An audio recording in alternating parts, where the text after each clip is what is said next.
we in America have this absolutely remarkable history of not getting the best cars. Annoyingly, all those cars cost quite a lot of money, but this Honda can actually be bought by the average Joe, and it also has enough character which can always satisfy you. And today I'm gonna show you why this car is the perfect daily.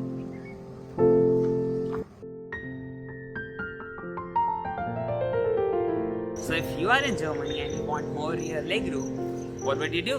Well, you can make the car longer, but then it would develop even more problems. And this is what Honda did. The front seats fold backwards to form this amazing theatre-like recliner couch. And not only are these seats immensely comfortable, but because there is no front seat on the way, you get this amazing view forward. It's almost like watching a movie, really. Just sit back, relax, and watch the world pass by. And for situations when you actually have a front passenger and you cannot fold the seat backwards, there is enormous room back in here. I am 5'9" and the front seats are in my driving position, and I can sit leg over leg without my leg touching anything. There is just so much space in here. This feature is also present in the Honda Fit, but I really don't know why they do not do enough marketing about it. All you gotta do in this and the Honda Fit is put the seat in its farthermost position, remove these headrests, and then recline the seat. Your theatre transformation is now complete.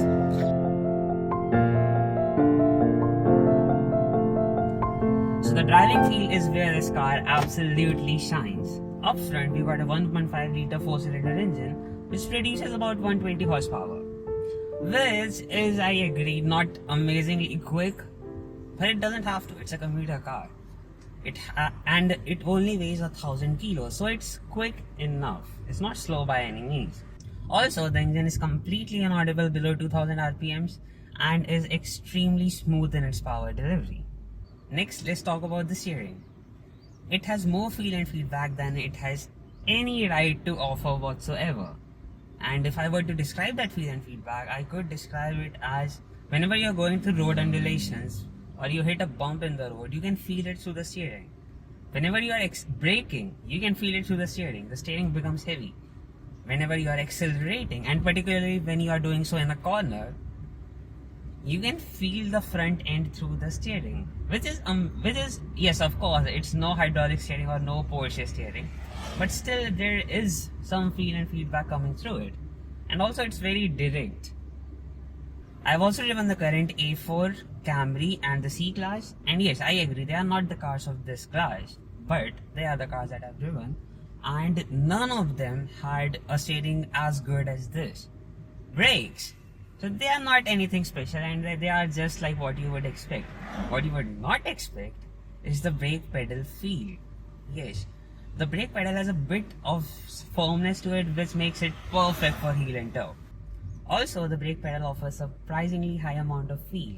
The moment you reach the biting point, you can feel it through the brake pedal, which is not something which you can do in a $100,000 Corvette. Yes, and if this commuter car has even a single driving element that is better than a $100,000 dedicated sports car, it's a win in my book.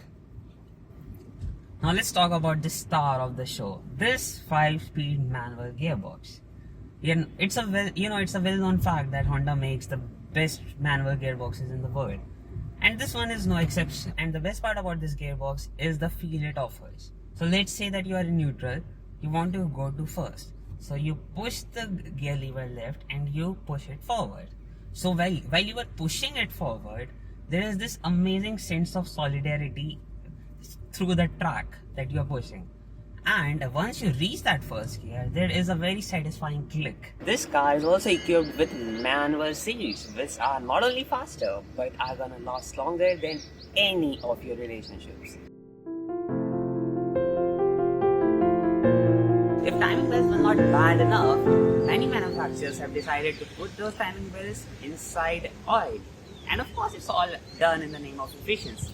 But what this does is, in the best case scenario, it causes premature timing belt wear, and in the worst case, those broken up oil compounds might get stuck on your oil pickup line, causing your engine of oil starvation. But on the positive side for this car, we got solid metal timing chains, so none of that bullshit. Also, while we are on the subject of engines, many manufacturers have decided to include plastic oil pans in their entry-level cars, particularly BMW. But this got a metal one, just like the M3. So the car you're seeing behind me was last produced in 2023, and since then it has gotten a major refresh. While all the features I told you about remain the same, the car now looks more like the current gen Civic. Also, we have manual knobs for the HVAC. Great news! Also, we get Alexa connectivity, which I do not give a shit about. We get adaptive cruise control, and now the car produces 2 more horsepower. Nice!